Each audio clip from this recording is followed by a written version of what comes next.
అవయవదానమా?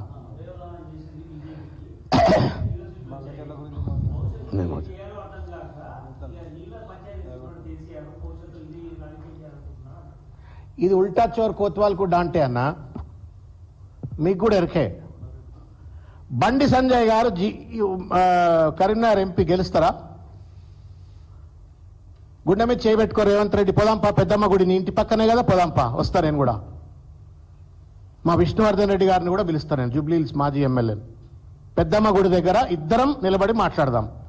బండి సంజయ్ని గెలిపించే ప్రయత్నం చేసింది రేవంత్ రెడ్డి కాదా?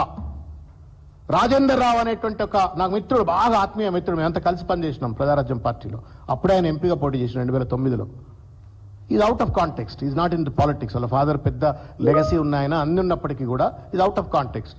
అక్కడ ప్రవీణ్ అనేటువంటి ఒక కాంగ్రెస్ నాయకుడు టికెట్ రావాలి వాస్తవంగా, ముల్కనూరు సొసైటీకి సంబంధించిన ఆయనకు టికెట్ ఇవ్వకుండా రాజేందర్ రావుకి ఇచ్చి బండి సంజయ్ని గెలిపించినట్టు పరిస్థితి. మెదక్లో అట్లే ఆట ఆడినావు, కరీంనగర్లో అట్లే ఆట ఆడినావు, మహబూబ్నగర్లో గెలుస్తా అనుకున్నావు, ఓడగొట్టావు. కొండారెడ్డిపల్లిలో లీడ్ రాలేదంటే ఓట్లు వేయించినట్ట మీరు చెప్పరానా? సిగ్గు ఎగ్గు లేదు మాట్లాడటానికి. నరేంద్ర మోడీకి రేవంత్ రెడ్డి ఇచ్చిన నజరానా బీజేపీ ఎంపీలు ఎవరికి అర్థం కాదనుకుంటున్నాడు. ఇవాళ అసెంబ్లీ ఎలక్షన్స్ లో they had a tacit understanding. Vote transfer అంతా కూడా బీజేపీ ఓటు అంతా కూడా కాంగ్రెస్ ఓటు బీజేపీకి వేయించుకున్నారు. తర్వాత అసెంబ్లీ పార్లమెంట్కి వచ్చేటప్పటికి అవుట్ రైట్ క్యాండిడేట్లని అడ్డందిడ్డంగా పెట్టిండ్రు.